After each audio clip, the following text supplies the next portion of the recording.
Now to the very latest from the live desk. This is where Maria Lisignoli is, following the U.S. and Iran ceasefire, as both President Trump and Israeli Prime Minister Benjamin Netanyahu have issued new warnings. That's right. This morning, the fragile U.S. and Israel ceasefire with Iran appears to be holding, but facing some tests.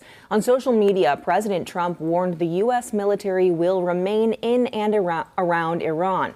And if Iran doesn't fully comply with the agreement, then, quote, the shooting starts bigger and better and stronger than anyone has ever seen before. Israeli Prime Minister Benjamin Netanyahu was more blunt, saying Israel's finger is on the trigger. The rhetoric comes as Iran has accused Israel of not honoring the ceasefire deal over its continued attacks on Hezbollah fighters in Lebanon.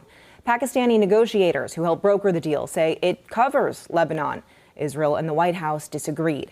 Iran responded by restricting the passage of oil tankers through the Strait of Hormuz, a key sticking point for President Trump.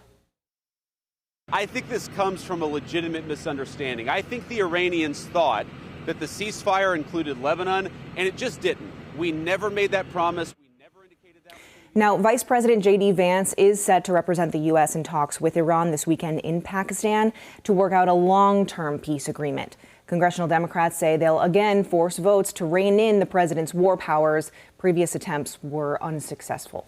All right, Maria, for us live from the live desk. Thank you. Now, happening today in the Minnesota legislature, lawmakers are looking at a bill to end prediction markets. This topic has gotten all kinds of attention, national attention as of late, because some are now placing bets even on things like the war. And some of your lawmakers are looking at banning this altogether. Our Barrett Leone joining us from the state capitol with those details, because Barrett, we were talking about this before, but the number of commercials you're seeing for prediction betting, I mean, these prediction markets, they've gone through the roof. Yeah. Oh my goodness, I don't know about you guys, but I see them on my social media feed all the time. These prediction markets are having people put money on all sorts of things, anything and everything, from election outcomes to awards for your favorite artist. And yes, like you mentioned, the conflict overseas. But here at the state capitol today, some lawmakers are pushing to make prediction markets, like platforms like Polymarket, illegal. And there is a companion bill moving through the House and Senate. They'll be seen in committee today, and both do have bipartisan support. So this bill aims to close what supporters call a gambling law loophole, allowing for these prediction markets to flourish with no regulations. This measure would prohibit placing bets on these platforms on things like sports, the weather, the outcome of a court proceeding, events in popular culture, the potential for war or mass casualty event, or actions lawmakers at the state capitol and federal level may or may not take. Is betting, and it's unregulated betting in Minnesota law. As I said, I think it's urgent because we're finding out that it's growing so fast, and every form of regulated gambling in Minnesota is saying, wait a minute, we have to follow these regulations. They're just coming in and doing this. So the House will see this bill in the House Commerce Committee at 8:15 this morning. It will be in the Senate at the Senate State and Local Government Committee at 12:30 this afternoon. And again, both sides of the aisle are supporting this bill, but some lawmakers are speaking out, saying that this could be a game changer for sports betting, which, as we know, has been a hot topic at the Capitol for quite some time.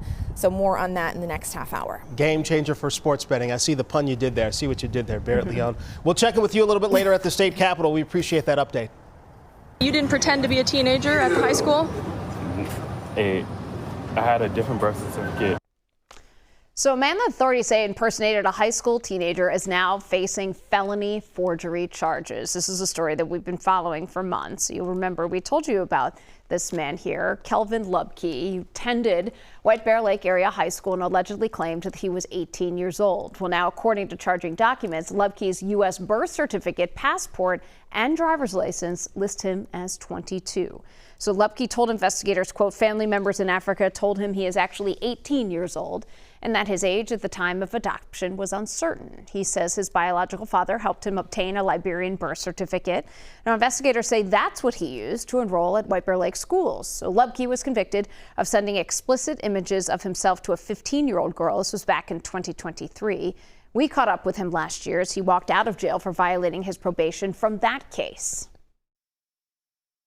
Did you pretend to be a teenager? No, I had my ID for my other country. And you're 22 then? Did you pretend to be 17? In my other country, I was 18 actually. So yeah. So you're saying it's a misunderstanding, your age? Yeah, it's a misunderstanding, yeah. A search warrant filed back in October says the police took Lubke's phone and are investigating messages that he exchanged with underage girls. Now, in response to the charges, the White Bear Lake superintendent said in part that the safety and well-being of all students is our top priority, adding that we appreciate the diligence that has been shown by the White Bear Lake Police Department in investigating this case. A 19-year-old former daycare worker has been indicted on 4 counts. That includes first-degree murder charges. According to police, Thea Ludima Russell confessed to intentionally suffocating 2 children, one of whom died last fall.